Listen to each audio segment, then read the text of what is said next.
it was the best of times, it was the worst of times. How appropriate those words were penned by a journalist, as it could easily describe the occupation itself. And it's a career choice that many now question whether it's worth pursuing. The debate rages. Is it worth getting into journalism? The blogosphere is filled with complaints by former reporters who left the field for good. Rants about low pay and layoffs.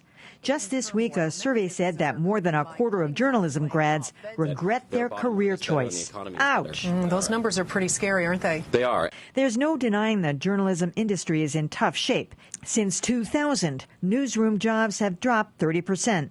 Newspaper circulation and television ratings have fallen and revenues have been abysmal. So is it a bad time to get into journalism? Here in our WGBH newsroom, staffers admit there are challenges. I doubled down on journalism, got 2 degrees in it.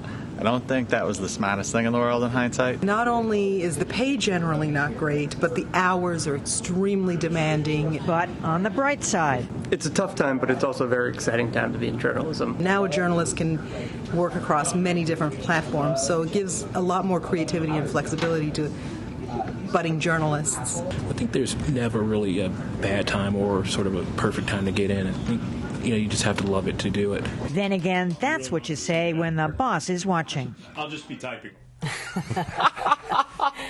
I don't know. Haven't we heard this for decades and decades? It's just these. I mean, I'm sure other professions have it too, but I have to say, I don't think there's ever been a better time to get into it. It's so exciting. There's so many more platforms, a word I hate and it's such a cliche, but so many nooks and crannies to cover, and there's the hyper local and the super big, and people say newspapers are dying and networks are dying, but it's spreading out in other words. There's always going to be a need, I think, for people who seek the truth, who seek information.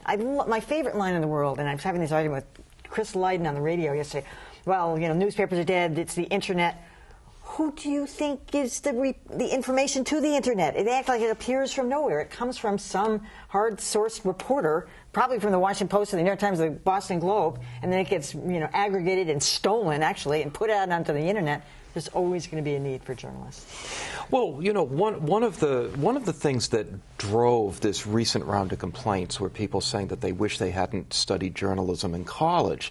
And what I thought was interesting about that was that a lot of these pieces were written by people who had made very good use of their journalism degrees, even if they weren't in journalism anymore. They were doing fundraising for a nonprofit. They were in various types of communications jobs.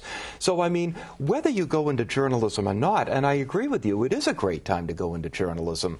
But the idea of a journalism degree not being worth it just strikes me as absurd, because it can be used for so many things and is being used for so many things.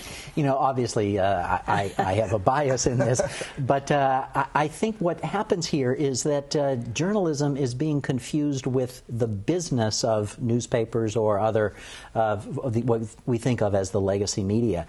And yes, the newspapers are struggling, and as consumers are shifting their preference for getting it on a different platform. But journalism is not suffering. Journalism, I agree, is expanding. There are so many different ways to be a journalist now, and you have at your fingertips, with almost no technology at all, the ability to communicate with huge audiences. A journalist is somebody who exercises a skill set in a very responsible way.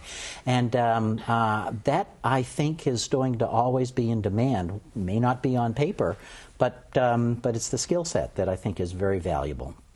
Well, I guess the broader question is, do you need to go to journalism school to be a good journalist now? Careful, we got... Well, I know. No. Obviously, any budding young journalist would be well served by learning from Professors Kennedy and Fiedler here. Having rolled that log, I would note that a majority of working journalists don't believe that you need a journalism school degree. And that's a kind of an interesting issue to conjure, particularly in this day and age.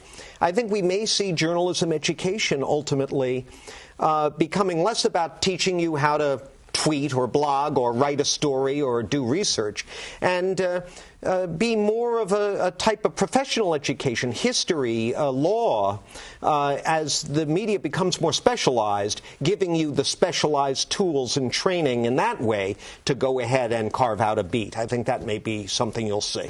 You know, I think there's a real sort of tendency in the profession to enjoy kvetching and moaning about how great things used to be and how the present is terrible. I don't know why there's that sort of ingrained pessimism, but I think it's definitely there. You know, 30 years ago, 40 years ago, someone like Adam Gaffin, who runs the website Universal Hub, could not have, from scratch, started up a site dedicated to online coverage of Boston and its environs and become this indispensable part of the local media ecosystem in the way he has. It just wouldn't have happened. And that possibility is there. I mean, as all of you, I think, have already alluded to, you know, if someone watching this show, some recent college grad, thinks that Alston and Brighton are undercovered and wants to become the definitive journalistic source on those neighborhoods, they can start doing that tonight, and if they're good, everyone's going to pay attention. So I can't buy the idea at all that this is a terrible time. I agree with you. I think it's let me probably just say, the because I best don't of all need, just, possible you guys both know this. Journalism is 80, maybe 85% journalism schools women. It's become a much softer career. It's it's more fungible, meaning that they can work a couple days a week. Men can't afford to do it because you're not going to make a living. But you find ways. You know you're not going to make as much as your buddy working at a hedge fund. I know, but I'm just saying that there are reasons why people are shying away from it. Well, one thing I would point out is that within journalism, about half of working journalists went to journalism school, half didn't. And this has been true pretty much forever. This is nothing new about that.